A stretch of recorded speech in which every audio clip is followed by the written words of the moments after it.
Larnelle, welcome to the Send Me podcast. How are you?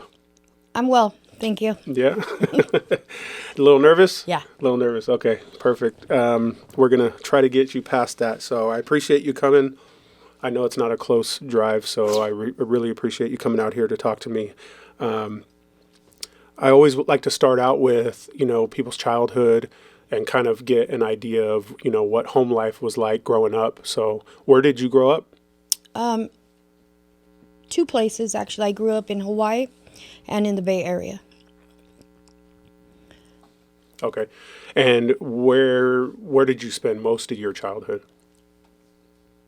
At the later part of my childhood, in the Bay Area. What part of the Bay Area? Hayward. Hayward? In Okay. Hayward, right. And who did you live with? I lived with my mother, father, and my brother and sister. My father wasn't my biological father, Okay. but he raised me since I was a toddler, so he's my father. Got it. I actually come from a very overextended family. I have my biological father's side, I'm one of 13. Oh, wow. I'm the second oldest of the 13.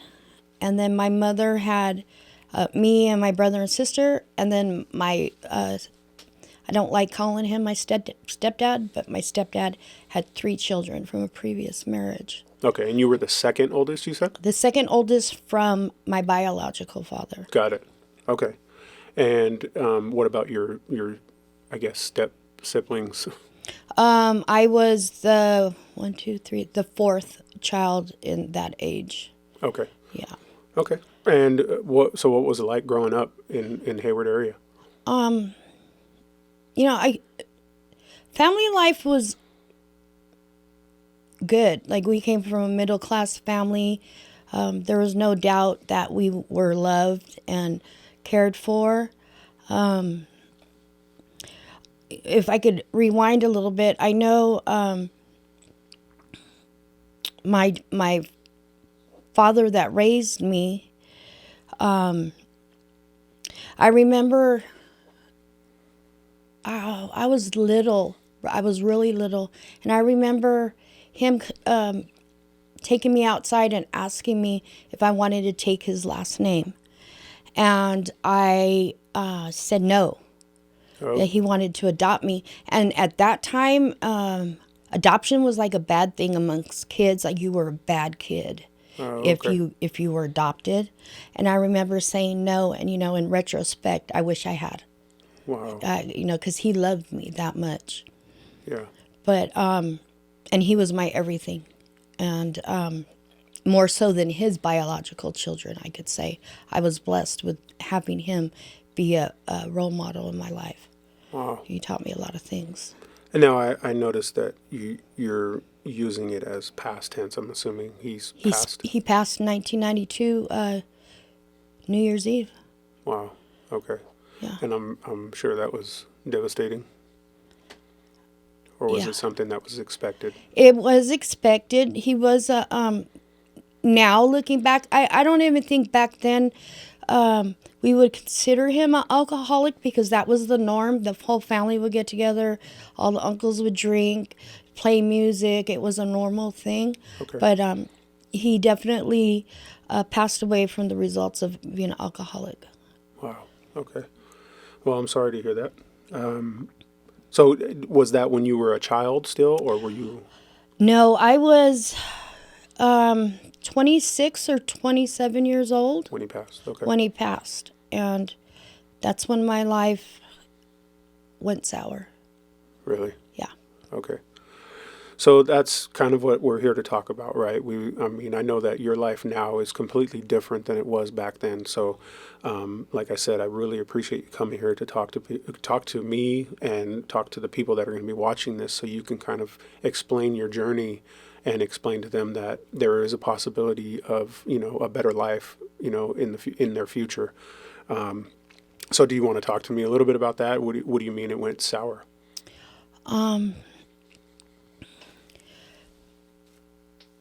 Yeah, oh gosh,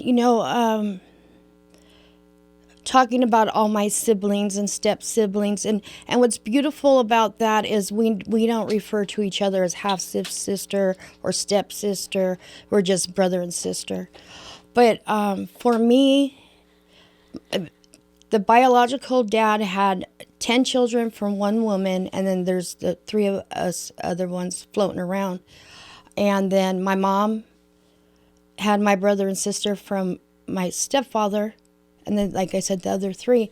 But I personally don't have a brother or sister from the same mom and dad. So I'm also Oh, okay. an only child. Got it. Okay. And was that hard on you knowing that? It was because it left a question of, where do I belong? Who do I belong with? Yeah. Why didn't this father love me as much as the other ones? I ended up going back to Hawaii and seeing him 31 years later. Oh, wow. So it left me, I don't know if you call it a identity crisis, but it left me feeling alone. Yeah. And with that, like, I gravitated to my little brother a lot.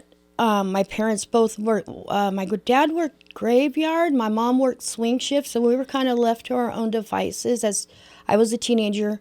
My little brother's 7 years younger than me. So I kind of had to grow up fast in that area of taking care of them. I was talking about this the other day. I was saying, I remember one day asking my mom if she could stay home from work.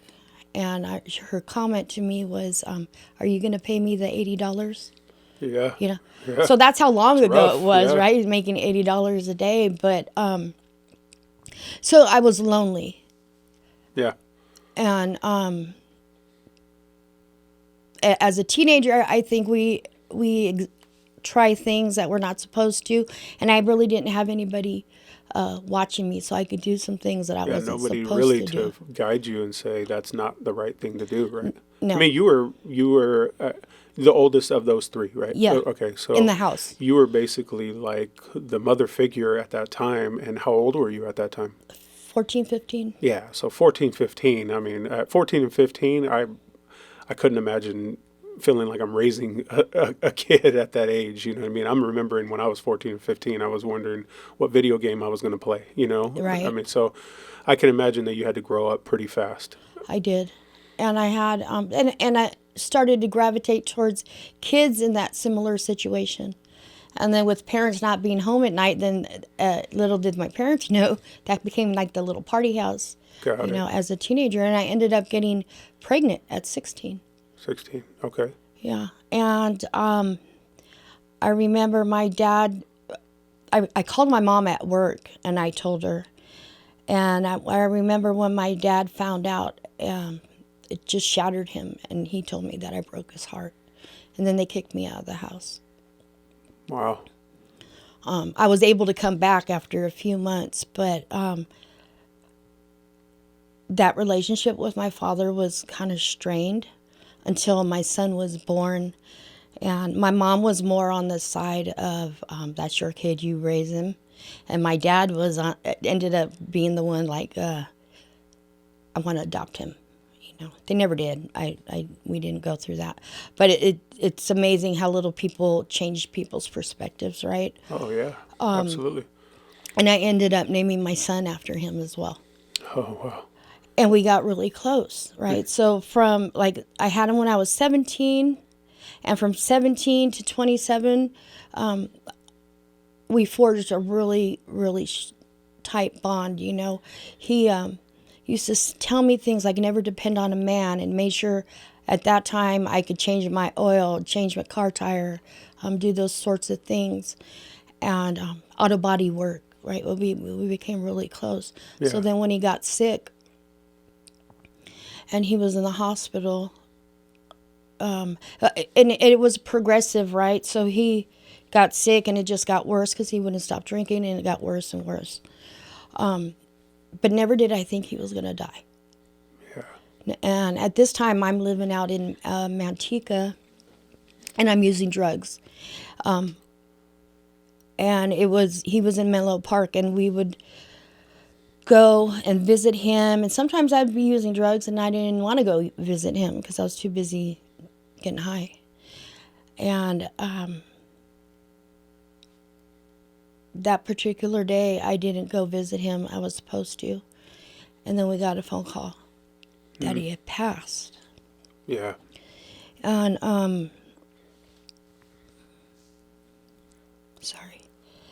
No, take your time. I know this is definitely difficult to talk about. I remember the nurse had called me. And I don't know why she even told me this, but she said, you know, he was screaming your name with his last breath. And I wasn't there. Yeah.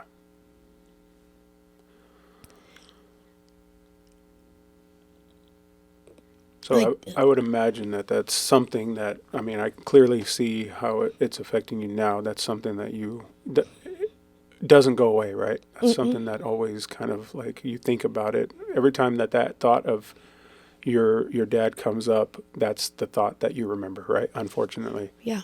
Yeah, so. I mean, there's a lot of, I guess you could, you know, guilt and shame behind it. The man that gave me everything, the man that loved me like his own, and I couldn't be there for him. Yeah. And this is direct result of your addiction at that time, though. It wasn't because you didn't want to go, clearly, right? This was more like you had something that Holding was me. holding you, right? Yeah. So I know that this is a difficult conversation to have, and I appreciate you sharing that with me and all of us. But I do want to rewind you a little bit back from that point, because I know you said at that time I was already using drugs. When did the drug scene begin for you?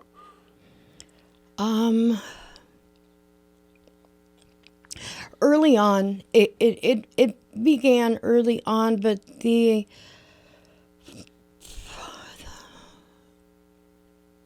I can remember using as early as 15. Then I got pregnant, so it stopped. The person I didn't know at the time, but the person I was pregnant from was, and he was only 16, 17, and he was using heroin. Okay. Yeah, and back then there was, my favorite drug was mescaline. Mescaline. Yeah, Okay. that was, but you could only take it 3 days before, you have to wait 3 days because you couldn't get high again. So that was my favorite thing. So then after I got pregnant and I got really overweight, I started using what they called Black Beauties back then, Okay. or Dexatrim. And that quickly, because of the crowd of people that I was with, and it's not because of them, but I had access to, and then I started using meth. Okay. So I say by 17 I was using meth. Wow. So Dexatrim is just kind of Diet pill. like a diet Yeah. pill, but I mean legal, right, for you Yeah. to take, but it gives you that kind of like sense of like that amped feeling, right? Yeah. So that led to you trying something that was going to be more efficient in doing that, right? Yeah. So was that at 15 when you first, because you said that you first, your earliest memory of using, what were you using at that time? Mescaline. Mescaline. Okay. Yeah. And where the hell are you getting mescaline at 15? From school. School. Wow. From Okay. school. Friends at school. And can you explain a little bit to us how it's used, what it does to you when you use it? Sure. It came in like a little tiny pill. And they all had different names. I think like purple microdot might have been one name, or there was an orange one, but they were really tiny. Okay. And you take it, and it wasn't so much of like getting high, but it was you just laugh and you're happy, Okay. and laugh to where your cheeks hurt, your stomach hurts, and it was just a good time. Wow. Yeah. And did you feel at that time that you were taking that to kind of help with other stuff that was going on in your head at that time? I know you said you felt like you really didn't belong or you weren't sure. Yeah. Is that something why you were using that? I I maybe in retrospect, yes, but yeah, I wanted to belong in that group of friends that I was hanging around with. Got it. Yeah. And is this something that you paid for, or people were just giving it to you because they had it? Both, but they were. I think it was like $3. Okay. So it was really Very cheap. expensive. Yeah. Yeah. Okay. And how long did that I guess high or feeling last for All you? day. All day. All day. And I know you said you can't take it again within a certain amount of period because you wouldn't feel the high anymore. Yeah, you would. You would. So you can't overdose on it? Is that what you're saying? I don't believe so. No. No. Okay. Okay. Yeah. You don't hear the reason why I'm asking is you don't hear a lot of people using that. Nowadays it's not a very common thing for law enforcement to come across somebody and they say I'm using mescaline. Yeah. So I appreciate you sharing that. So from that point, the mescaline. When did you start using the Dexatrim? Or After taking I that? had the baby. After So you had the 17. baby? 17. Okay. Yeah. And then when did that turn into you going, okay, Dexatrim's not enough for me. I need to I need to ramp this up a little bit. Probably about 18, Okay. 19, 18, 19 years old. And that's the first time you used meth. Meth. Actually, well, yeah, meth. And not to throw my cousins under the bus, but like again, we were a close knit family, and the cousins were doing things too on the weekends. So it was party with the cousins on the weekends, and it was a weekend thing. Wow. Yeah. Okay. Wow. Okay. Yeah, that's definitely hard. You have family doing it. It's almost like, oh, this is okay. I got family that does it too. Yeah. And still you're young. Even though you grew up fast, you're still young, right? Very impressionable at 18, 19 years old. Yeah. Okay. So did that become a problem for you, the meth? Or was that more like, oh no, I can do this on the weekends and I'm okay with that? Or was it more like, no, I'm gonna, I got to start using this more often? It quickly became a problem for me. Again, it was a weekend thing for a while, but it quickly became a problem. Where I would use it, I'd have a job. I would use it I'd have to wake up at 4 in the morning. I'd use it in the morning to make it through the day. Wouldn't touch it through the day, but then every day in the morning. Then at that particular job, connected with other people that was using meth. Then they'd come over on the weekends, and next thing you know, it's Sunday. We've been up all weekend, and Monday morning is here, and everybody I work with, we're all using meth and going to work. So it did quickly become a problem. I didn't realize it was a problem. And I want to say, like, I probably was addicted at that time, but I was still functioning. Yeah, you're still going to work. I was still going to work. Yeah. I had my son. And a crazy story that just popped up in my head was at this job, and I ended up started selling it to my coworkers, and I left a baggie in my leather jacket in my closet, and I went to work, and I would get off at 1:00, so I would be home before my son got home, and I got home and I wanted to do a line, and the baggie was gone, and that damn kid took it to school. Wow. Yeah, he took it to school. He didn't show nobody because when he came home, he had it. Oh. But I just think back now, like, oh my goodness. That could have been. That could have been disastrous. Yeah, absolutely. Yeah. Wow. So when you say you were going to do a line, so you were snorting it? I was snorting it. Okay. Yeah. So not smoking it, nothing like that? No, it took me, I used to say I was one of the last of the Mohicans that everybody else around me was smoking it, but I was one of the last ones to start smoking it out of the group that I was hanging around. So can you explain the difference of the two? Like, what, as far as effects and the time it lasts? If you snort it,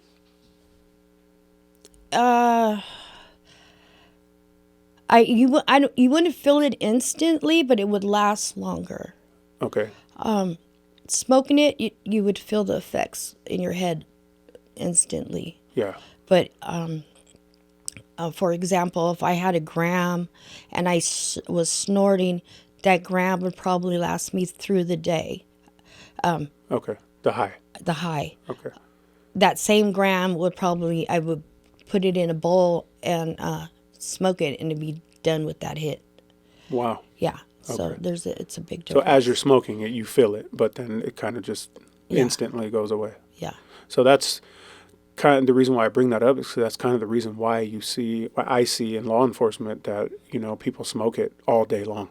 They're just constantly hitting that, that pipe, and it's because it goes away so fast that they're constantly wanting to get that same high over and over and over, right?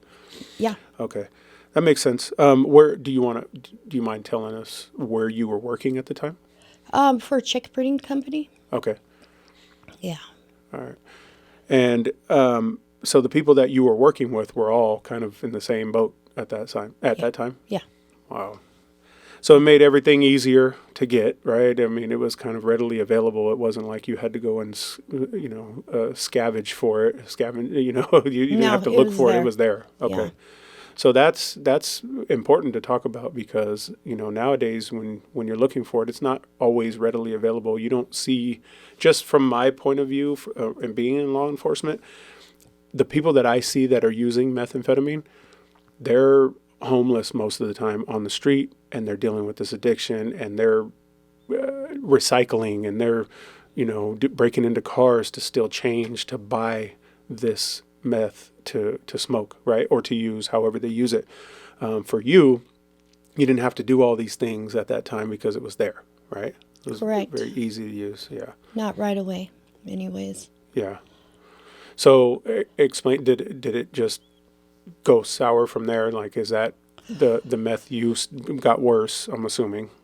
It did. So getting back to when my father passed, that was a hard blow. Mm-hmm. And then hearing that from the nurse, that was something really hard. I remember the day of his funeral. Then we get to the funeral home. First, I didn't want to go. When we get to the funeral home, and I remember staying in the back, and the funeral home is packed with people. And I had wrote him a letter apologizing and explaining to him how much I loved him. Mm-hmm. And I don't remember how that letter got to the person that was doing the eulogy, but they read it. And, and it's time to go up and say goodbye, right? Yeah. I wouldn't go. And I don't remember if it was my oldest brother or my youngest brother, but they literally picked me up and took me in front of his coffin. Because I didn't want to remember him that way. Yeah. And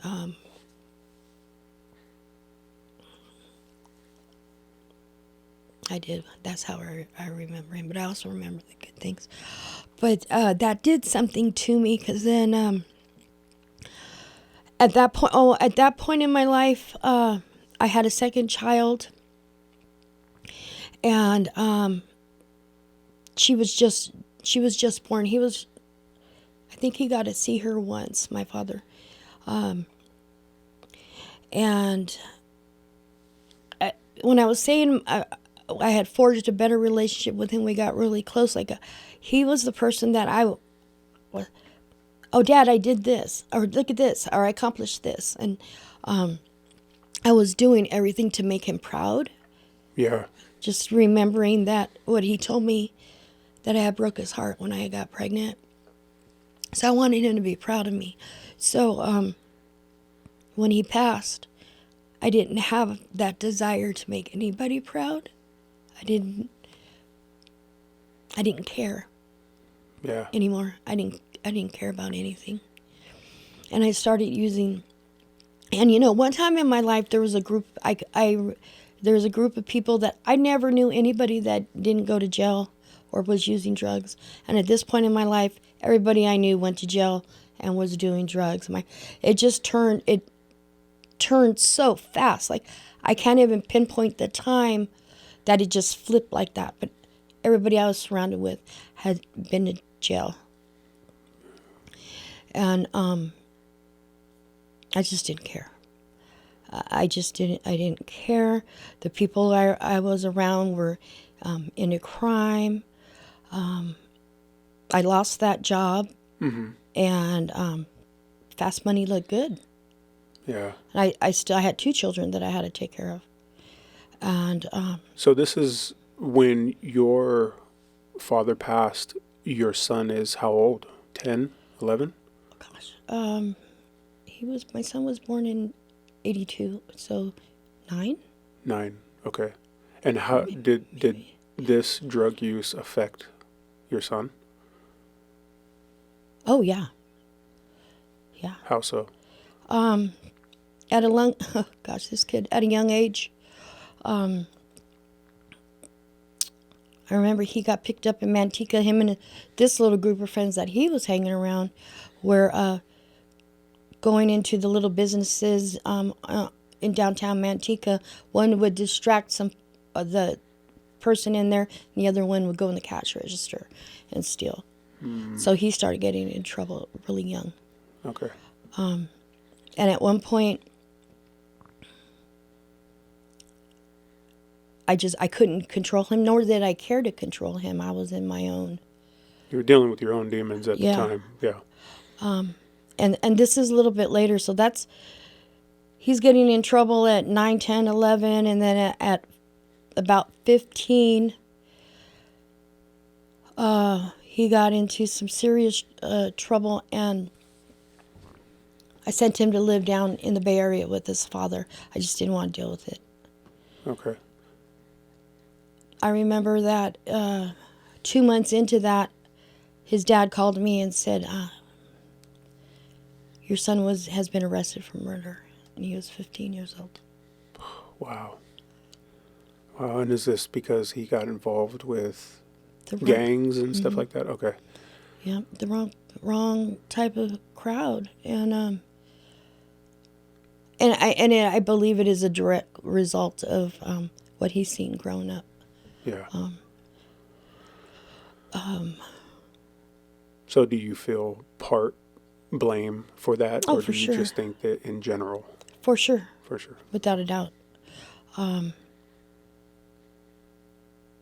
Without a doubt. So I'm imagining that not only the loss of your father, but now your son can't really swing you the other direction. It's probably going to make that addiction and everything feel like a better option at that point. For sure. And although I was a bad example, though, for my son, I will say we were thick as thieves together. Yeah. I was very young when I had him, so we grew up together. He was my best friend. So that happened to him, and then he got into the system. I will say that there was 3 people in that incident.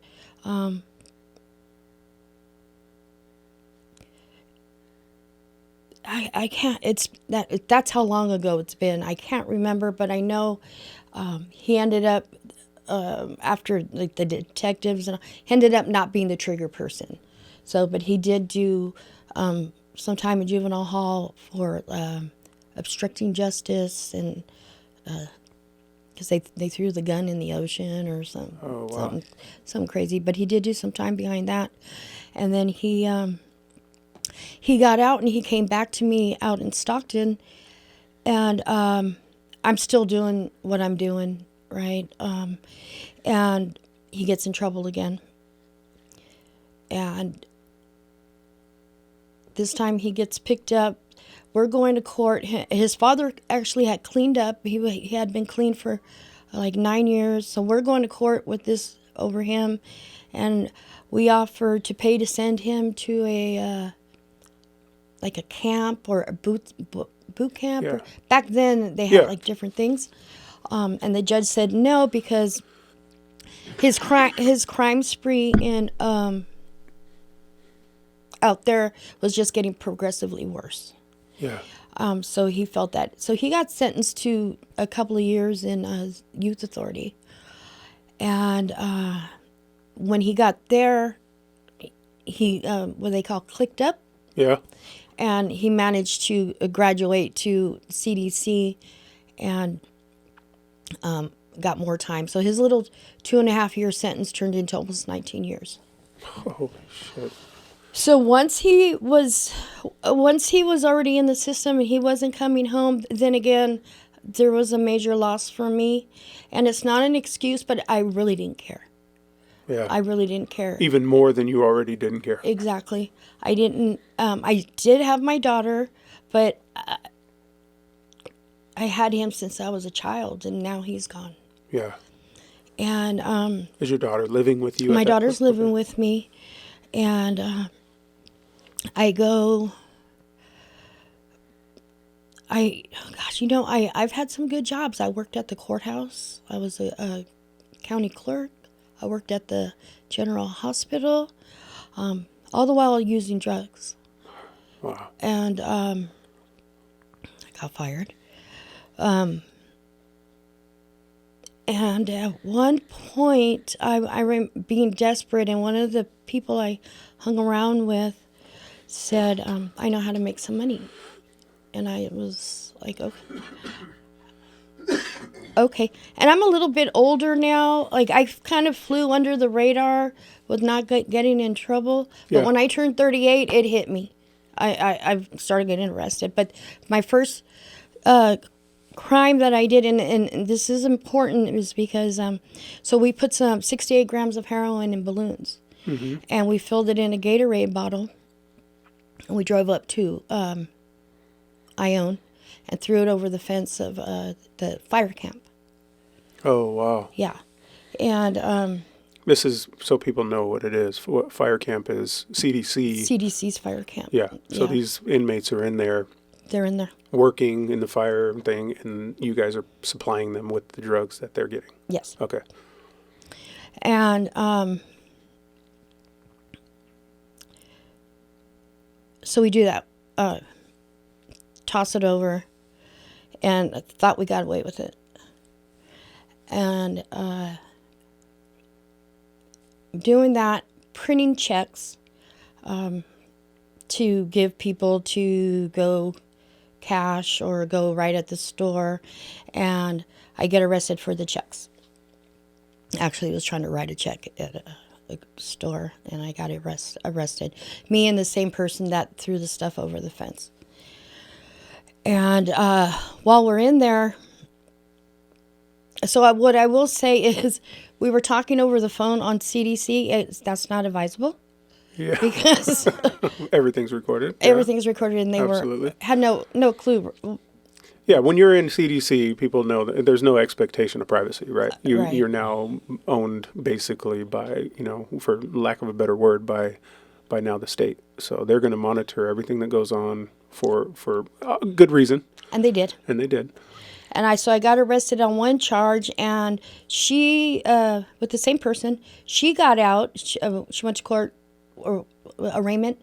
Okay. She got OR'd when they kept me in there, not knowing that CDC was putting a hold on me. Mm-hmm. And I just want to explain. OR is you're released on your own recognizance, right? Yeah. Okay. Yeah. And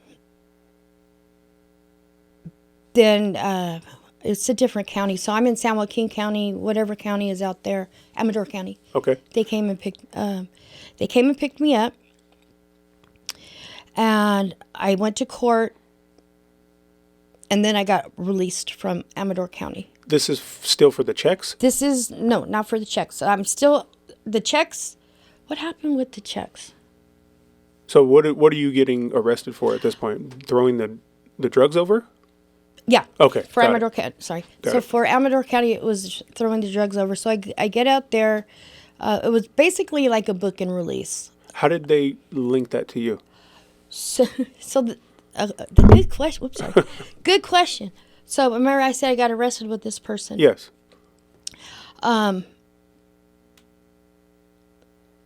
When her fingerprints came up on the bottle.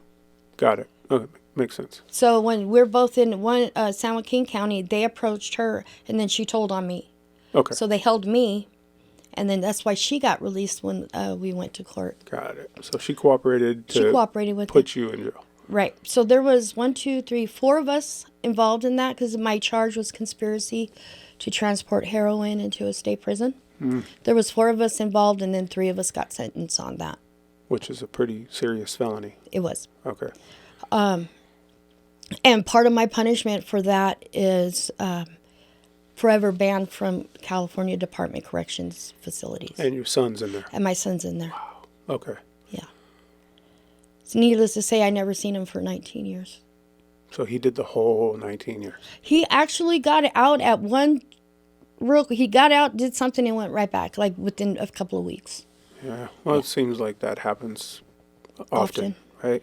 Yeah. Especially going in, you said at 15, that's all he knows, right? yeah. I mean, he doesn't know anything but prison, or confinement, at that point. Yeah. Okay. So you get arrested for that. You're banned now from ever seeing your son. Mm-hmm. Okay. So what happens from there? You start, I know you mentioned the checks. Is that directly after? Or, I mean, did you do time for the conspiracy? Yeah. So I did time for the conspiracy, 5 years formal probation. Okay. Which ended up being like 15 years formal probation. Wow. Because I continued, again, I was saying Violate. I didn't care about anything. Okay. And I just kept violating. So when they violated you, were they giving you an additional couple years, or was it another 5, another 5, another 5? Another 5. Okay. Another 5. So that 5 turned into 15. Yeah. Okay. So during that time, so you're on probation. Is it federal probation? No. No. State. Okay. State probation. Or county. County probation. Yeah. Sorry. Yes. So on county probation, I know there's different types of county probation, but on this one, I'm assuming that you're subject to search, seizure, everything, right? Okay. Can't commit any type of crimes. Can't be involved in anything. So you don't care at this point. So you're continuing to go down this path that you have been on, and that's obviously going to turn into you violating over and over. So what was the first violation?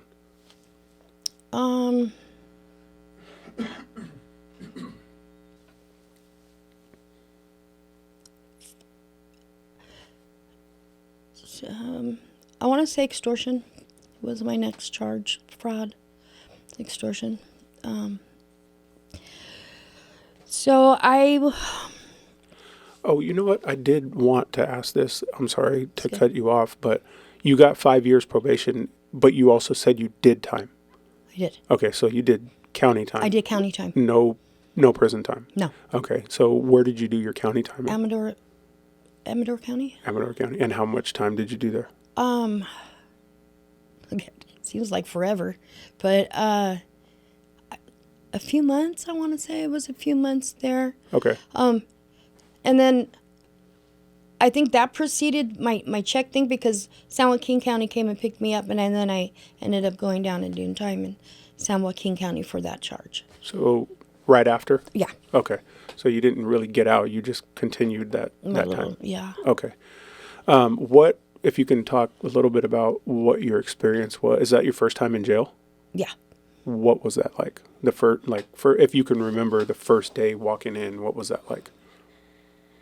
It was scary. So you always hear these horror stories about jail and what it's like, and so I had a preconceived thought of how it was going to be, and honestly, it wasn't that bad. Okay. It really wasn't that bad, and it almost felt like some relief. Okay.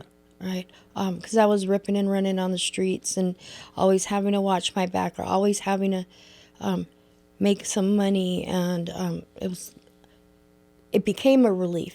I've been arrested so many times. I just remember towards the end getting it in the back of a police car and just closing my eyes and be like, cool, now I can sleep. Wow. Yeah. Wow. It just became a relief to go to jail. Yeah. Wow. And I'm assuming you're cleaning up in there. You're not using drugs, or were you still able to? No, no, I didn't use in there. But when I got a release date and was able to get a hold of somebody, it was always like, Right back. bring me a cigarette. And one night you picked me up in the parking lot. Yeah. And before I left the parking lot, I was getting high. Wow. Again, you're not at that point in time. You're still not caring about anything. Nothing. At that, right? Nothing. I had sent my daughter to live with her father because I was saying he was cleaned up at that time. You know,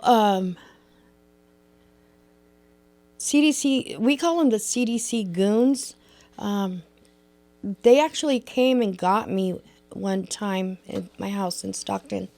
And I remember them ripping my daughter out of my hands. Like I was trying to tell, I'm going to go away for a little while, you know. And I asked, they were nice enough to let me tell her, but her screaming and crying and, Mom, and don't take my mom. And, you know, you would think for a mother that would have been the final straw, but it wasn't. Was that because of your addiction, or was that because of the money, or was that because of both?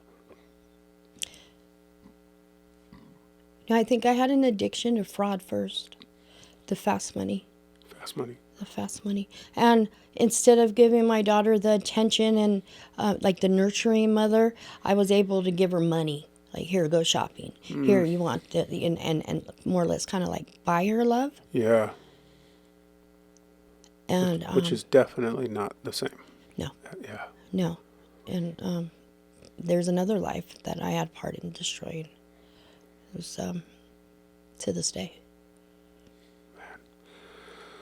So, can you talk a little bit about this fraud that you got involved in?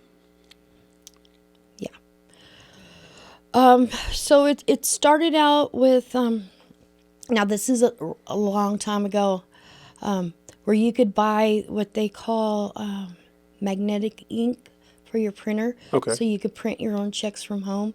And then they were able to, check readers, you know, when they slide it through, it would pick it up. Yeah. So, back in those days, that was pretty sophisticated for what was going on. Okay. So, I remember magnetic ink was a staple in the house. Mm-hmm. You can go to any paper store and buy checks, you know, business checks, regular size checks, whatever, blank. And people would bring me people's bank account numbers, and we just transfer it over onto with a computer program. Got it. How are they getting these account numbers? Probably people's mail. Okay. Yeah. And is that what they're just going and breaking into mailboxes and taking people's mail, and then hopefully something in there leads to an account number, and that's okay. So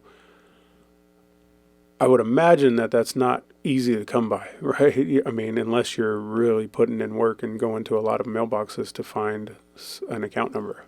I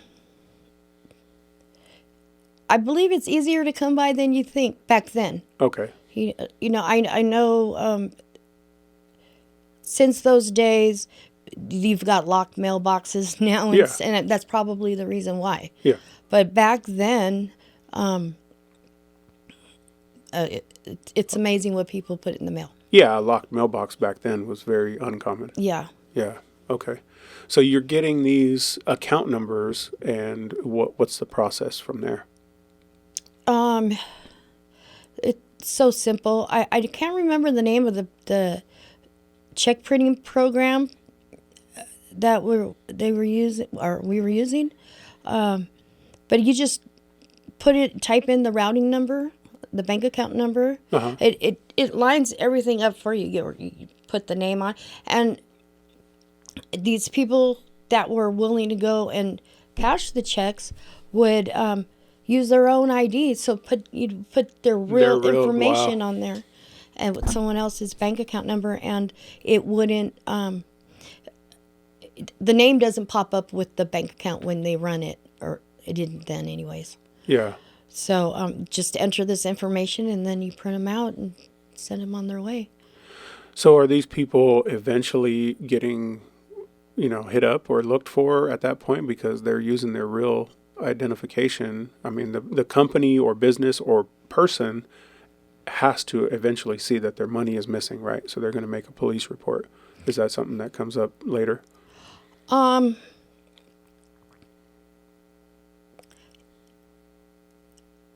Maybe I will.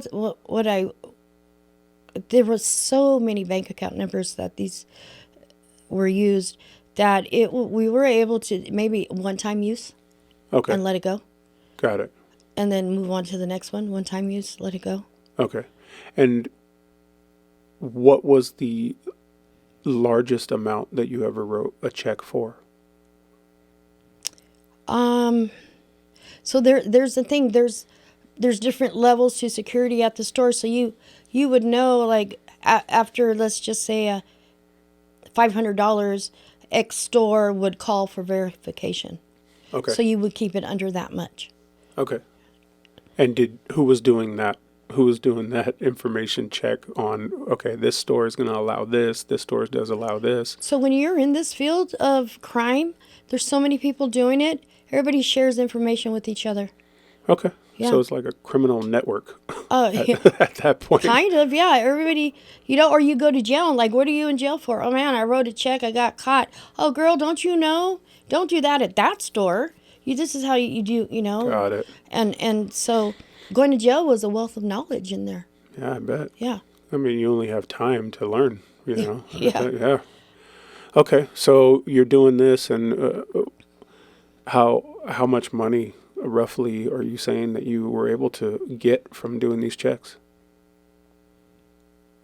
A few $100s at a time. Okay. A few $100s at a time.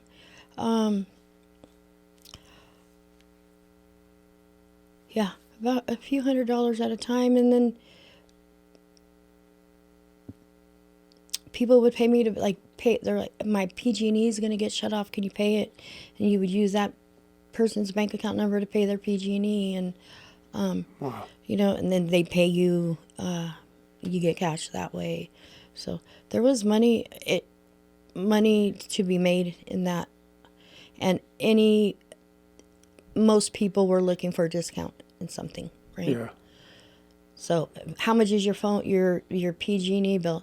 Well, it's $200. Okay, I'll give you $150, or I'll give you $100, and really there's no money exchange coming from me. It's just I'm collecting. Yeah.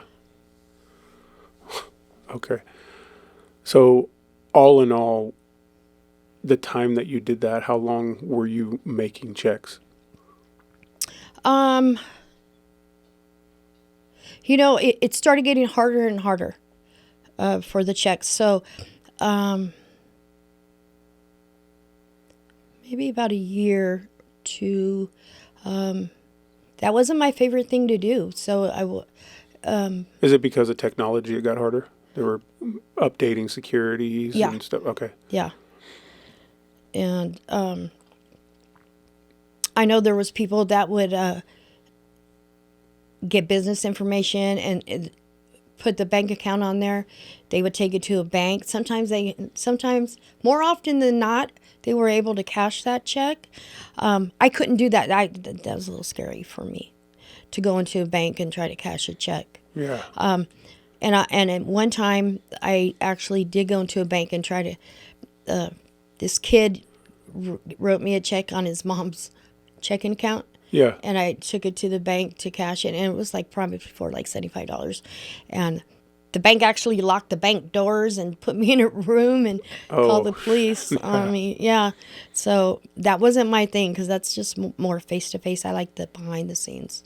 Okay. Makes sense. Yeah. What would you say if you had to give a total amount? How much money do you think you got from making checks?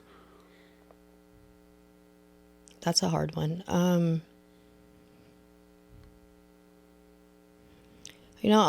any given day, it could be a few $100s to $1,000. Okay. Yeah. And you did this for over a year. Yeah. Okay. Give some perspective. Go ahead. And also too, it's you have what we call like runners out there, people that would do it. Yeah. So it would be like, go ahead and get whatever you want, but bring me back this amount of money. You know, Okay. it was a lot easier to kind of just sit home and wait for the cash to come in. And at this time, you're still using meth. Yes. Okay. Yes. More now than. Oh yeah. Okay. You know, when I got arrested for the conspiracy charge, I was living out in San Andreas, and kind of like up on a hill, and the houses were far and few between. And I would see a car parked down the hill. Not really thinking, 'cause I'm high out of my mind. Yeah. But I'm not thinking too much. And I remember when that detective went to court, he said, yeah, she does her work about 3 o'clock in the morning because that trailer's lit up. And it's true, because I was high as hell at 3 o'clock in the morning. Yeah. And that's when I would do my best work. Yeah. So were you the one primarily doing the actual computer work of it? No, there was others. There was others. Okay. There was others. Yeah. So you got pretty proficient at it, needless to say. I did. Okay. I did. And then, again, like I say, the people share information on what they're doing or how they're doing it. And then I'd be like, you know, I tried this, but they need an ID. And and they're like, this is how you make an ID. And it was super easy. It's sad how easy it was to make an ID At that time. At that time, Okay. yeah, for sure. Yeah. At that time, I remember getting arrested in the middle of a night at a ophthalmology lab. That we were getting high in there with the owners, and I had a ID from someone else on me that I had made, and I'm getting arrested, and I knew her information, and you know that's when they use the little red pen on the IDs. Check, yeah. And it passed that, and that's probably the one time I didn't get arrested, because I passed as that person. And you should have. Yeah, because it passed his little pen thing. No, I think I did go to jail behind something. Oh, I had paraphernalia on me. Okay. So I did go to jail, and they ended up finding my real ID, and they asked me, which person are you? Are you her? Because my picture's on both of them. Yeah. Are you her or her? You know, I stuck with the one that I wasn't. But And was that name a real person, or was it just? yeah, she was my friend. She was your friend. Okay. Yeah. So at that point, people don't realize that actually saying you're somebody else and using their identity, especially to avoid arrest, is a completely separate felony, right? So did you get charged and eventually with that? I did. You did. I did. Sorry. So from that point, where did you? I'm assuming that, like most crime, it evolves, right? So they were getting better at security, so you had to kind of stop that. Did you move on now to making IDs? Is that what? I did. I had got that extortion charge. Someone had brought somebody to me that had the gentleman had given me his documents, Okay. which was like a green card, a birth certificate, and some other stuff, and had asked me to make him an ID, and it sounds delusional now, right? But he gave me a Mercedes SUV for the payment, and he was originally supposed to come over to pick up his documents and this ID, and when he came back with the police, and wanting his car, and I was like, okay, well, it was kind of like payment, but what do you do? So I gave the police officer the keys to the garage where the car was parked, and then and I'm sitting there thinking like it's no big deal. Dude's here, they're gonna take his car, whatever, you know. And when he ran the plates belonged to a different car. So now I had possession of a stolen car, so I got arrested for that. Wow. And But the plates were not for that vehicle. no, they So were how for were a you in Volkswagen. possession of a stolen car if the vehicle that belonged to those plates weren't? That's there? what they arrested me on. Oh, okay. But it got better because once that happened, they searched the house. Oh, And then they found his documents and the ID that I made, and so I got charged with extortion on that one. wow. Yeah. So did he bring them there? Was this like a setup, or Yeah, it was a total, setup? Okay. total setup. Okay, got it. Okay, that makes more sense because it would be stupid of him really to say, "Hey, I'm doing something illegal," and this person's, No, he it was a total setup. Told him I had his documents, wouldn't give it back. Had his car. Yeah, he was at the door with the police officer when I opened it. Okay, so they search the house, they find this stuff, and I'm assuming others. Other people Okay. in there with other people's credit cards, checks, IDs, drugs. Okay, and are you the only one home? No. So, two of us got arrested. I can't remember how many people were in the house, but two of us got arrested. Okay, and you did time for that. I did time for that too. How long? Just a few months. Okay, and at that point, are you still on probation? I am. So they violated again And I for that. violated. And I get violated. Okay, so you get out. I'm assuming still not a care in the world, or did any perspective change at that point? Still not a care in the world.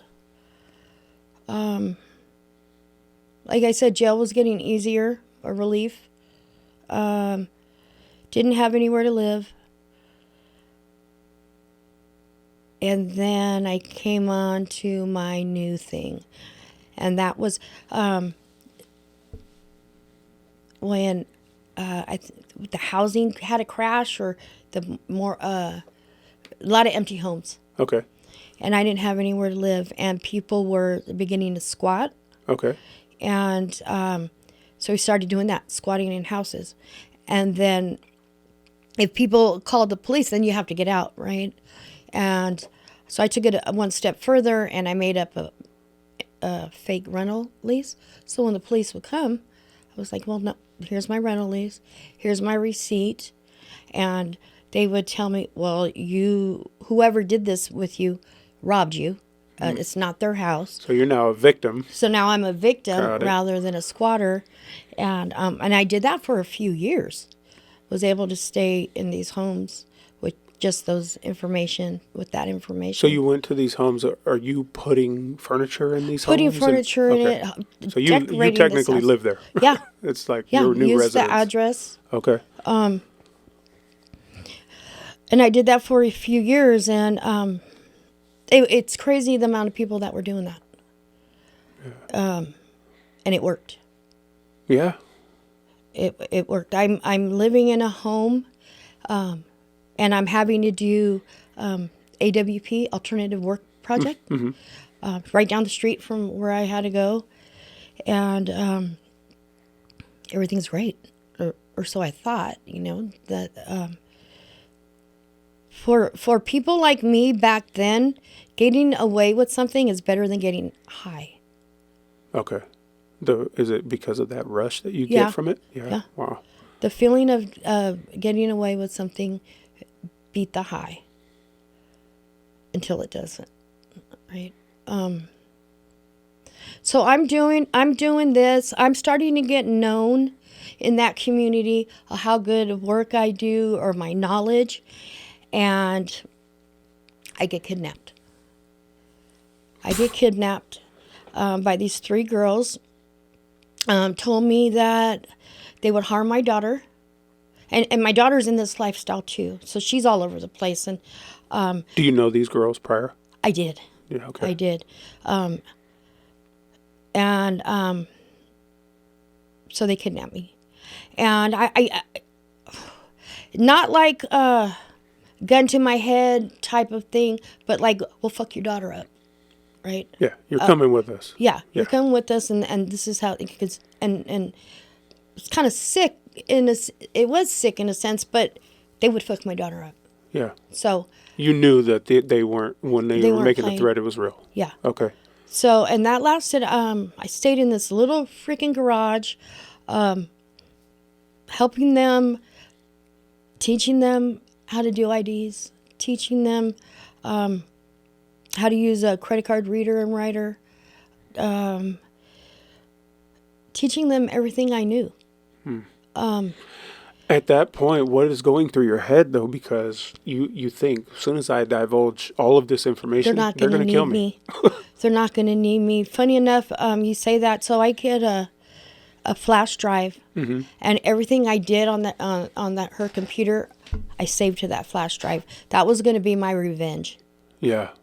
And I would keep it in my bra at all times. The only time it came out of my bra is when they let me go take a shower, and I would hide it on the top railing of the shower while I took a shower.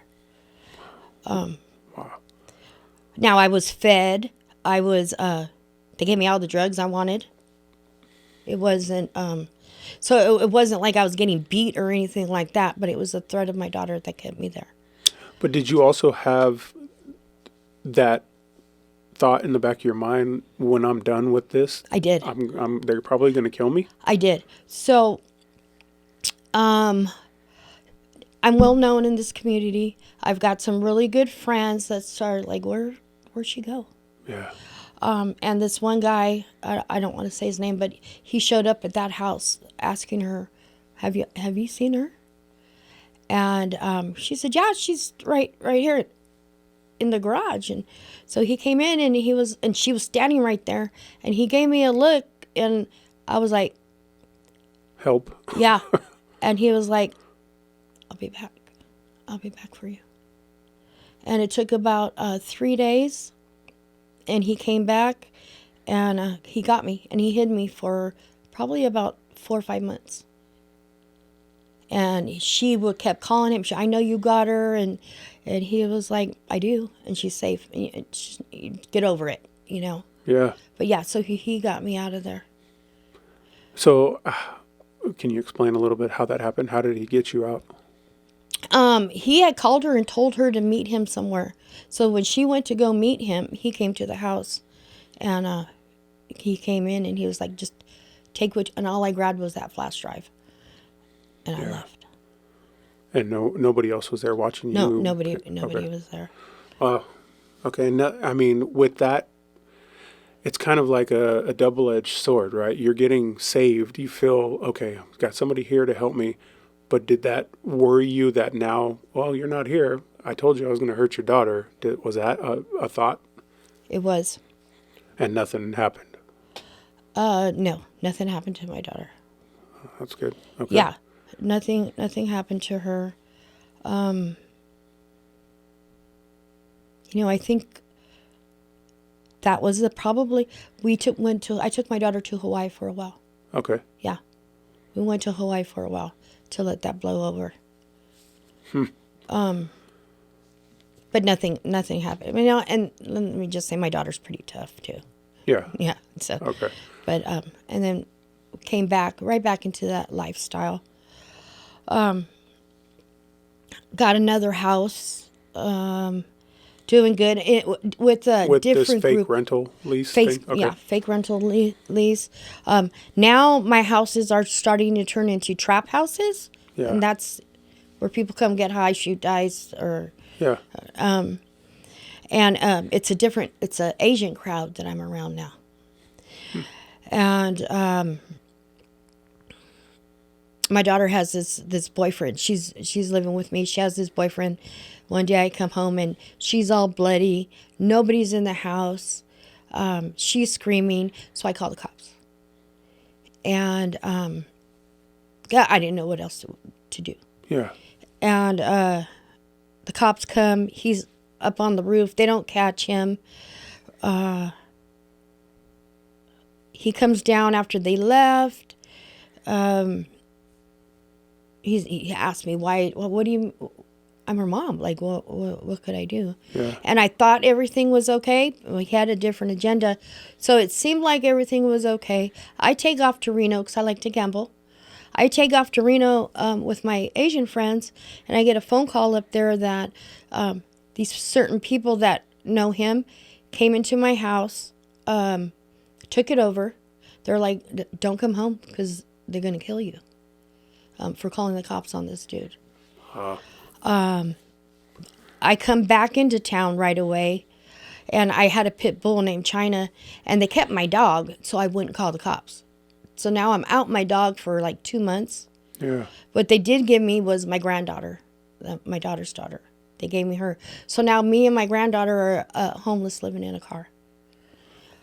Okay. So are they keeping your daughter though? Yeah, she's willing. She's willing. That's her okay. boyfriend that beat her up, right? Got She's it. willing. Okay. All my stuff in my house, like, and again, my dog. Yeah. But they give me my granddaughter, and they say, just pull up outside and we'll send her out because she doesn't need to be in this environment. Yeah. So there's some kind of morals there. Yeah. I don't know. So me and my granddaughter now are living in a car, couch surfing. I come across this other person. She's like, hey, I have an apartment. Nobody's staying in there. It's roach infested, but it's a roof over your head if you want to go. Yeah. I just want you to show me how to do this credit card thing that everybody's talking about. So again, here I go again. Teaching. And it worked out but I wasn't being kidnapped this time. Yeah. Right. And it worked out. And I showed her how to do it. And every time she got money, she would give me like a percentage, like out of appreciation. Actually, was like a really good relationship there until greed. Yeah. Set in. So there's me, On whose part? Her part. Okay. To where like, and I say greed is like, didn't want me talking to anybody else on fear of teaching someone else how to do it and that less for her. Yeah, reduce the competition, right? Yeah. So then I leave that house with my granddaughter, and I will say, like, in the spotty areas, I'm being arrested left and right. Whether I'm in jail for a week or a few days, but I'm being arrested, let out, being arrested, let out. I've had... Is it mostly drug-related? Drug-related, fraud-related. Okay. I remember it was an Easter Sunday, and I was in a trap house shooting dice, and it gets raided, and I had a $150,000 warrant, right? And they took me to jail Easter Sunday.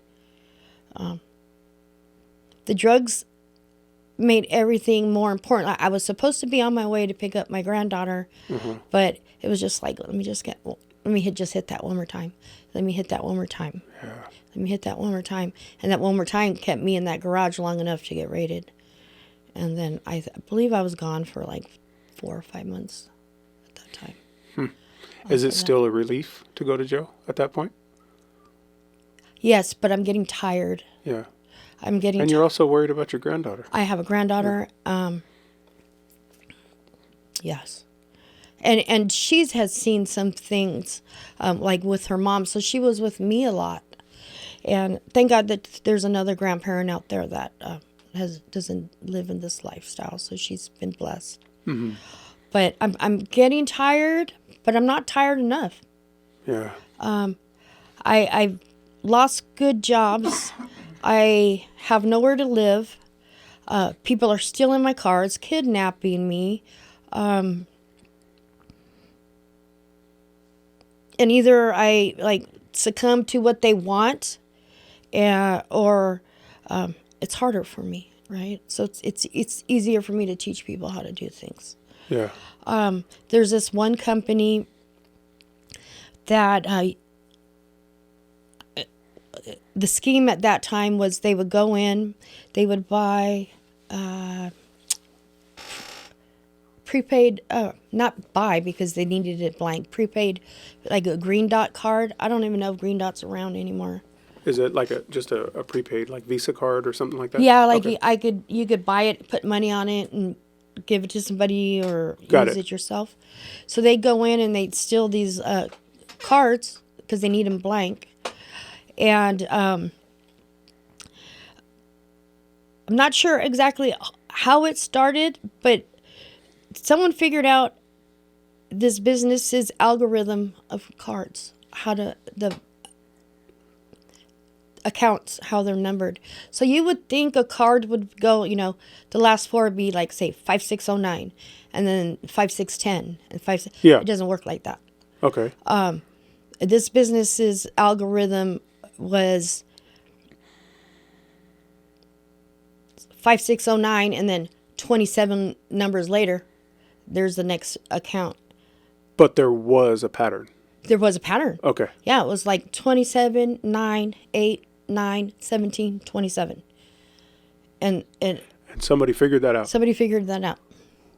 And then this business, and this is what's crazy about it. If I say tweak, right? Yeah. When you're hyper focused on something, and you sit at a computer and just click buttons, you can start to figure things out. Like, oh, hey, this business, you can put this account number in this business's website, tells you if it's a valid account or not. And then you can verify it that it's valid. You enter that information into a computer for the reader-writer and swipe that card, and now you have a green dot card with someone's charge card number on it. Holy And you can go shit. use it at the store. So how much money are you able to put on these cards? So it's not money. Okay. Because these cards were like Visa cards, or it was a credit card. Okay. And then this company also had a company. They're called charge cards for that company. Uh-huh. So someone's whatever their credit limit is, right? That would be more riskier than to use a charge card, because if you go in and swipe and it's declined, then you're taking a chance of going over their credit limit. Oh, got it. Right. So usually the Visa ones were bigger. So were you just keeping it at a kind of a certain amount and not going over that just to be safe? Is that, Yes. Okay. So they would go in, buy some merchandise, and then buy some gift cards, purchase some gift cards with. So at these times, those would be like the Visa gift cards with like $100 Yeah. or prepaid on it already. Buy a couple of those and leave. Because now those are legit, Now those are legit. but bought with fraudulent money. Yeah. Okay. Yep. Wow. So you would think, I mean, the best way to get past that would just be to buy a bunch of those legit cards with the fake card, and now you have legit money, because now they got to track it down. Is that what was happening after that? Yeah. Okay. Again, so people that are doing this are sharing information of what they're doing or how they're doing it, what's been their challenge. And the Visa gift cards are purchased so you can purchase items, right? Yeah. But there was a gas station at that time that you can go in and take money off of those. Huh. Okay.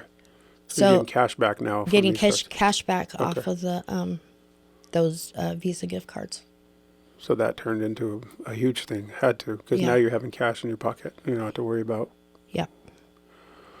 Okay. And I'm assuming that they're doing this as quick as possible because they don't want those cards to either be canceled or found out by the time. Is that something, as soon as you get the card, you're going to cash it out, or? Yes. Okay. Yes. I don't ever recall it being canceled. Wow. But like when you're in that, right, you're boom, boom, boom, boom, boom. And Yeah. I don't ever recall one of the purchase ones being canceled. I think the only difficulty with that was you'd run into a place where they were like, oh, we don't give cash back. So you had to find out. It was a gas station. You'd have to know what gas station would allow that to happen. And how long did this go on for? How long was this working? That worked for a few months. And then people started getting arrested. Okay. Yeah. And that worked. scared you guys into stopping? Yeah. Okay. Yeah. So, It did. there's a common saying, right? There's no honor amongst thieves. So, were these people pointing the finger once they get caught, or was that more of like, you didn't have to worry about that? So it's funny because how you said there's no honor amongst thieves, right? There is and there isn't. There are very few of them, and I had those very few Okay. with me, where we could do crime together. We never do crime against each other, and we would never tell on each other to this day. Okay. But the majority, yes, Yeah. right? If you're going to get in trouble, and if they're going to get in trouble, and you got a way out, you best believe they're going to, because it has already happened to me once, twice, 3 times I've gotten told on. Yeah.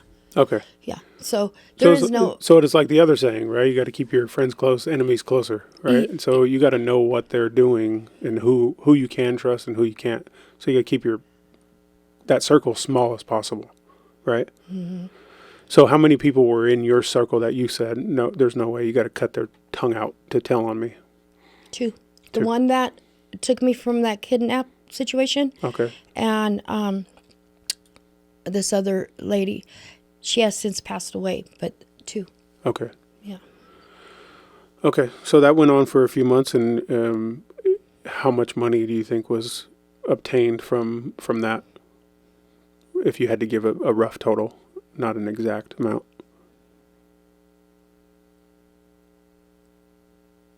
Over $1 million? Holy shit. In a few months? I would think so. Wow. Not cash. Yeah. No. But if you count all the items people, they're buying PlayStations and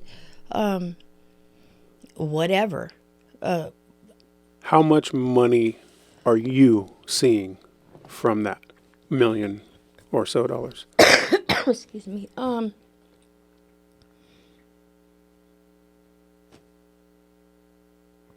I say I was making at least $800 to $1,000 cash a day. A day. I mean, why? Yeah. I mean, at that point, why? Like you said, you're getting more of a high winning than you are from the drugs that you're using, right? So Yeah. what? When it stopped and it like I guess I'm assuming it stopped, like it went to a crashing halt. I got arrested. You got arrested. Okay. And it didn't change your perspective and say, hey, I need to do this again, but a different way? Or what happened? Okay, so at this point, there's other things developing in my life. People are getting busted. People are going away for murder. There's a granddaughter here now. There's all the outside world is crashing down on me. Yeah. And I get arrested. And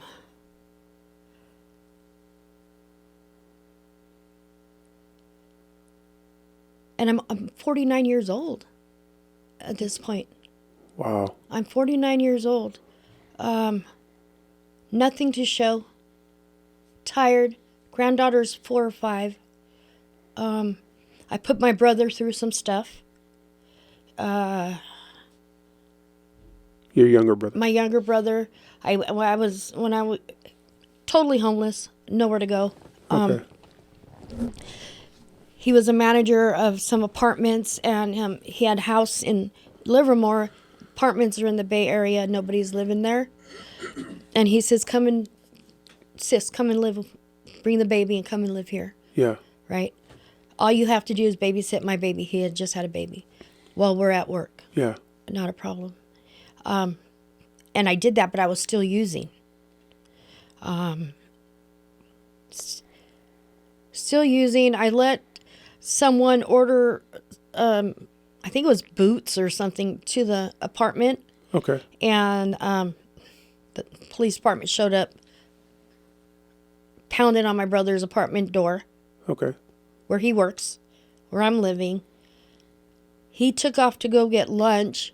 And when he came back, they got me in handcuffs and his little 1-year-old baby sitting on the table playing with the police officer. Man. And I remember,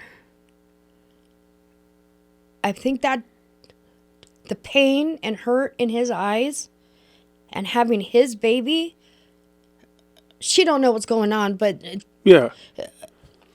his wife's pregnant. Just a thought. He has that feeling she wasn't protected. Yeah. Yeah. His wife's pregnant also.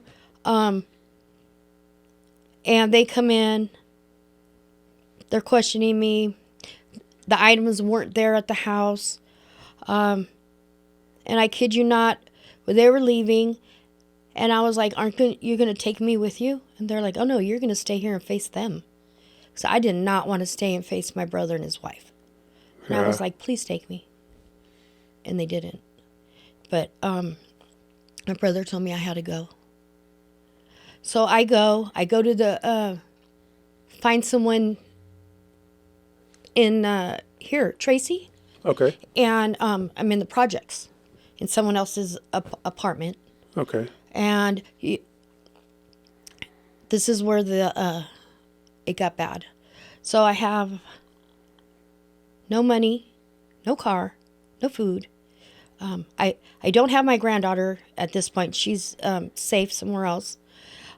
Is your relationship with your brother fractured at that Yeah. point? Oh, yeah. Okay. He don't want nothing to do with me. Okay. He's done.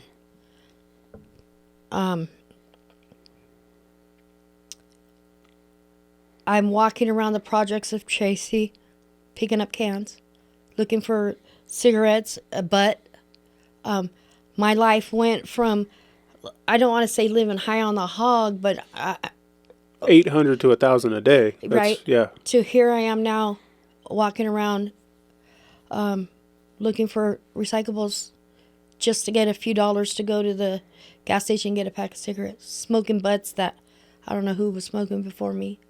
Yeah. It got that bad for me. And are you still using? Well, I would love to be, but I don't have any means to do it. Got it. And I don't know what to do. I have my daughter's off doing who knows what.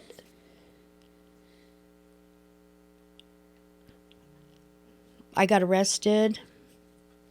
Some more fraud charges. And I thought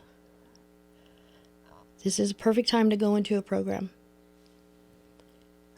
Not because I wanted to get clean, but I was scared because I knew I was going to go away for a long time. Yeah. And you're 49 at I'm this 49 years old. time? Okay. And I'm thinking that if I go into a program, they'll go easy on me. Yeah. So I last efforts, I emailed this program. They told me to show up on a Tuesday at 5 o'clock. This is like a Friday. And then I tell you about the the girl that passed away. Yeah. I reached out to her and I was like, this is what's going on. She's like, okay, I'm going to come get you. You can stay with me for the few days and then we'll take you on Tuesday. Oh, while I was waiting to go into this program, they told me to call every day to make sure I was serious. Okay. And I had told her everything, but I wasn't. And as soon as I got with her, we started partying and I didn't care no more at that time. Yeah. And I say, even though I'm in this lifestyle and she's using drugs, she was one of my angels because she was calling this program pretending to be me every day, checking in for that bed. Wow. And the day she called and they said, okay, Larnelle, come on in. Even though she was partying with you, Yeah. she still had that thought to, Yeah. because she knew you needed the help. Yeah. And she always told me, you don't belong in this lifestyle. This ain't you. Yeah. You're not a fighter. You're not a gangster. Yeah. She Yeah. was like, this isn't your lifestyle. Like, it's just, she used to say, you blow me away that you're here, like doing these things. You're better than this. Yeah. And So she took me to that program that day. They said, come. And I remember calling her like the first 3 months. It was a faith-based program. And I would call her every few days. Like, hey, you need to come get me. They're shoving God down my throat. I can't do this. Yeah. And she would be like, yeah, okay. Well, I got to do this, this, and that. I'll be there at this time. And I would pack all my bags. Pack all my bags. The house that I was at was off the street. I would drag it to the curb, and I would sit there for hours. Today, I make a joke out of it saying she left me sitting on that curb for 3 months. Yeah. She never came and got me. For your own good. For my own good. Yeah. For my own good. Yeah. And she's, like, sad story, her daughter ended up stabbing her and killing her. Yeah. But she was my angel during that time. So there are people out there that truly care about you, you know. And Yeah. she was one of them for me. And she was battling her own Her own addiction, demons. right? At Yeah. the time, yeah. Yeah. It is just so crazy. But that's what started my journey to the other side, Yeah. you know. So from 49. From 49 to now. Isn't that crazy? Yeah. 50, almost 50 years old before you realized that my life really does need to change. It really does. I was thinking, I'm going to go, when I go to jail, I'm not going to get out. I'm going to die in jail at Yeah. this age, the way things are going for me.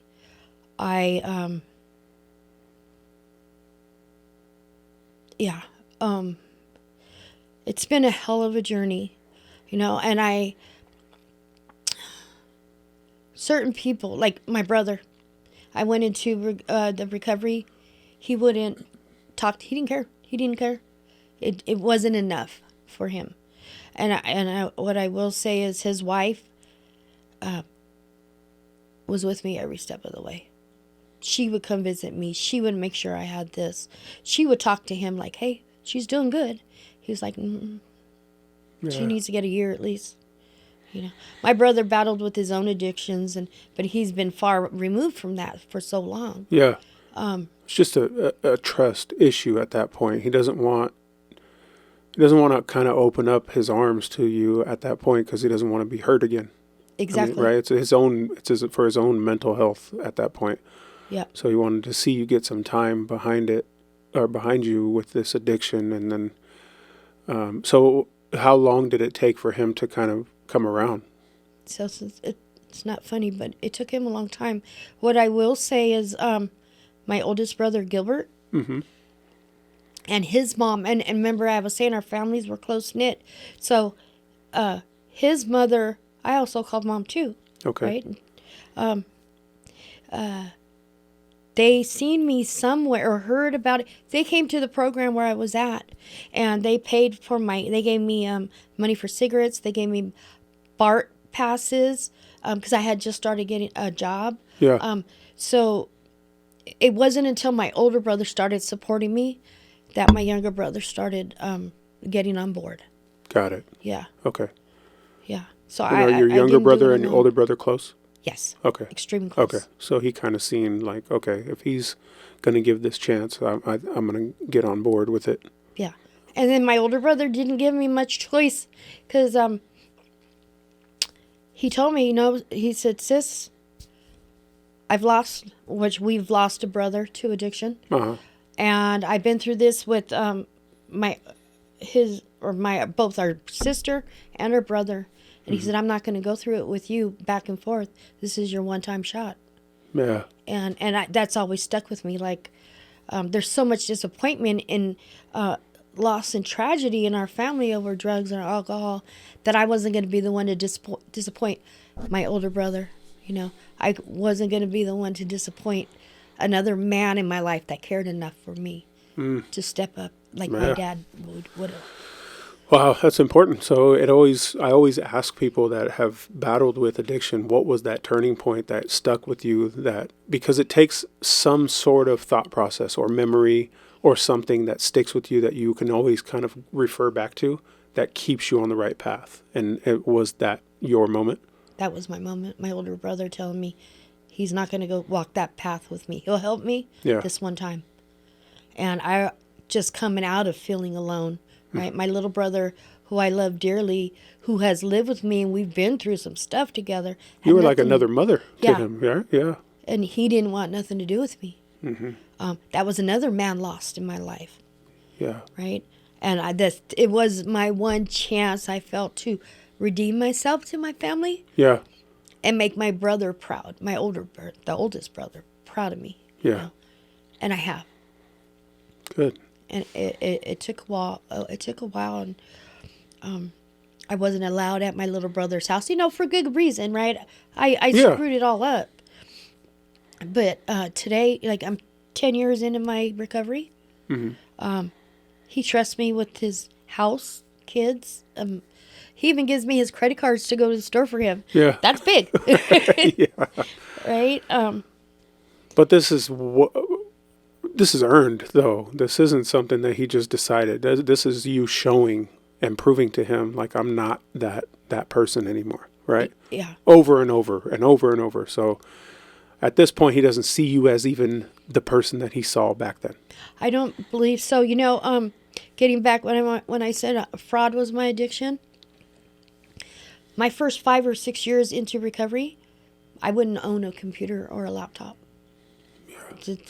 That's not happening for me. Too enticing at that point, yeah. I'm scared, right? Yeah. And then I have other things that I realized that I had to work on inside here, Now I own a laptop, but I'm not in that lifestyle, so Yeah. that's not what's happening. But I don't know if you believe in God, but I do. And what I can say is, looking back, early on, even in my addiction, like when I got kidnapped and certain things happened to me, God has always really protected me. Mm-hmm. And he just made a way for me to be, I don't know if you ever hear this, people say, when they're sitting in the back of the police car and you're like, God, if you get me out of this time, I promise I'll behave. Mm-hmm. Well, I had said that so many times, but the very last time I said it, and it happened for me. Mm-hmm. And I was, I think, more afraid of God than going to jail.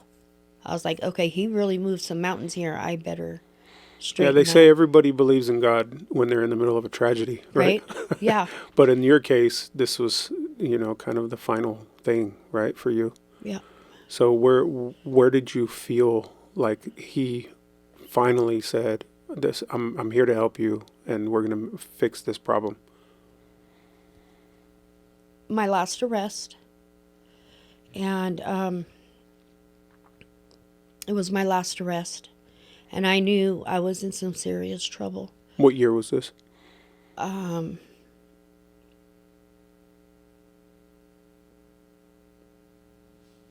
It's been a long time. Early 2000s, maybe. Okay.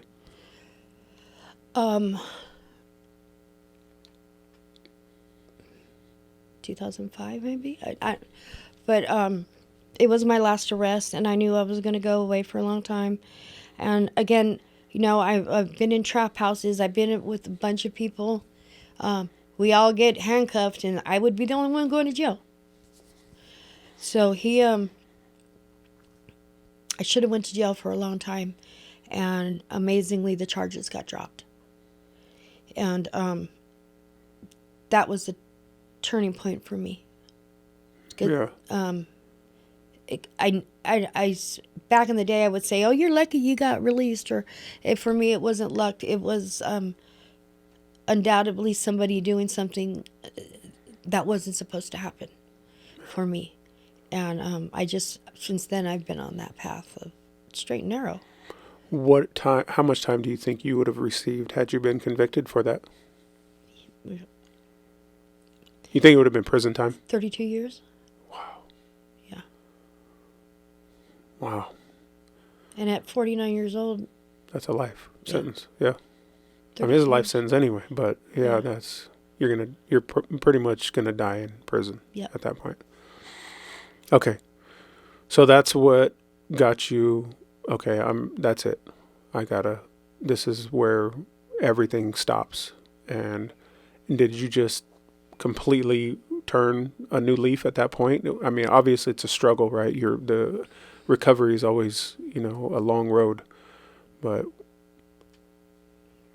Yeah, it was a long road, but I just stopped. I went into this program. I never got high again. And I just, there's a saying that they say, trust the process. I just trusted the process. And I did a geographical. So, and I've never returned to the area that I've committed crimes and did drugs. I have no desire to. but that's important. Yeah. Yeah, it's important. I mean, I just in my, time in law enforcement, I try to tell people like get out of this area. Mm-hmm. You're never going to fix the problem if you continue to be around the people that are enabling you to do these things, right? Yeah. So that's huge. So for you, if you were to give any type of advice to somebody that's kind of going through this right now, or what you went through, the path of addiction and crime and everything, what advice would you give that person? Don't give up. There's hope. There's a better way of life. And you never have to use again if you don't want to. Yeah. Yeah. So 10 years and not a thought in your mind at all, ever at this point that says, I'm interested in getting high again or doing any type of criminal activity, nothing. The criminal activity, not a thought at all. I use drugs to mask pain. Mm-hmm. So, and lives, right? Just because I'm clean doesn't mean I don't feel pain and things are all honky-dory. Sure, I have thoughts of using. Do I? No. Things get stressful. There's pain, and when I think about my dad, and I was never a drinker, but sure, a drink would sound really good. However, I have so much support around me. I do a 12-step program.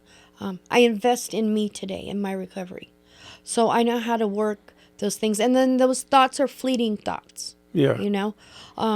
Scared of, even if I decided to ruin my life and use drugs, that fentanyl stuff out there today. Yeah. I don't want to die. Yeah. And I've worked too hard to be where I'm at today. I get to help other people, and repay my debt back to society. That was my next question. What is it that you're doing now currently? I am what they call a community recovery specialist. Okay. So what that looks like is a counselor. Okay. I also get to supervise counselors, Mm-hmm. and I get to meet people where they're at in their addiction. I get to love on people and just give them hope. I've said this before to other guests that I've had that dealt with addiction and now changed their life, but who better to talk to than somebody who actually has been through that fire, right? There's nobody better. Yeah. Yeah, I can't imagine me going to talk to somebody about something, addiction that they've dealt with, when I have no clue. Yeah. I've seen it, but I can't tell you what it's like to go through it, right? Right. So there's nobody better. That's a blessing. It is. There's a thing in our recovery world that they say, damn it, the therapeutic value of one addict helping another. Yeah. Yeah. Because we best can feel it, know it, share it. And I'll tell you, when I got into recovery and I came, there was people at my young age. Remember I was saying the guy I got pregnant from was doing heroin? Yeah. Well, his buddies they were my friends back then too. So when I came into recovery, some of these guys are in recovery now with 15, 20 years. And that was hope for me. Like, whoa, these guys were doing it when I wasn't. Yeah. And they're doing some, and so there's nothing better than one addict in recovery to help another addict. Wow.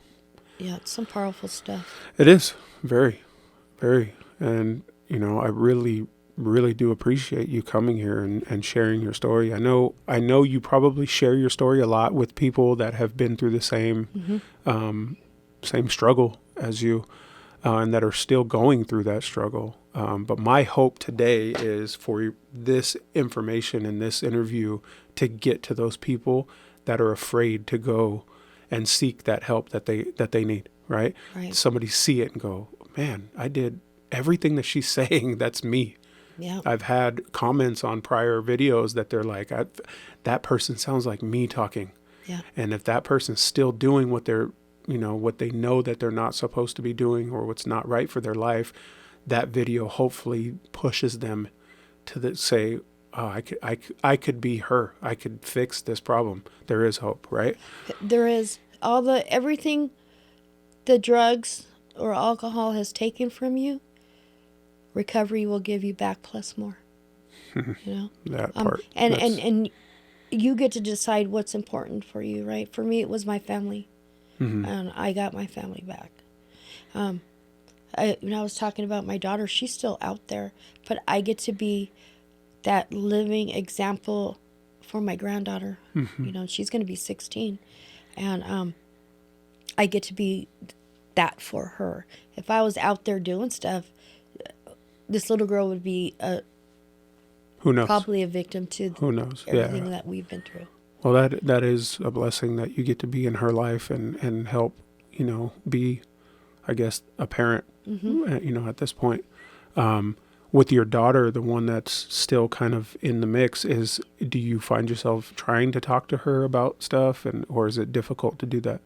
I do and I don't. I used to push it on her a lot, like every conversation, and then I found that I would hear from her less and less. Got it.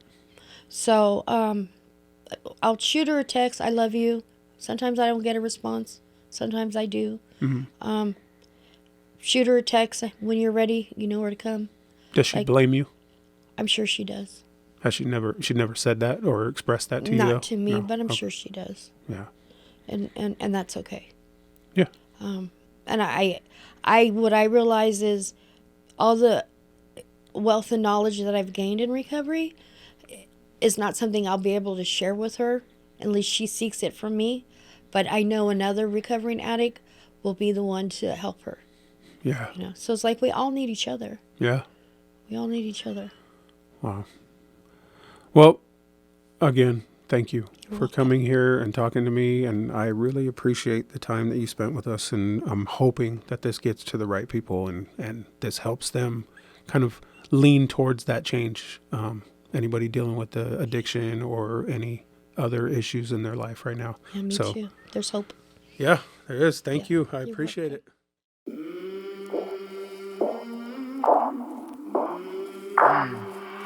I came from the mud. There's dirt on my hands. Strong like a tree. There's roots where I stand.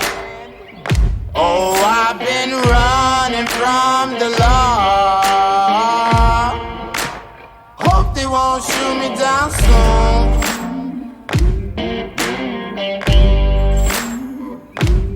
They sing on a sleepless night. Try to catch me howling at the moon.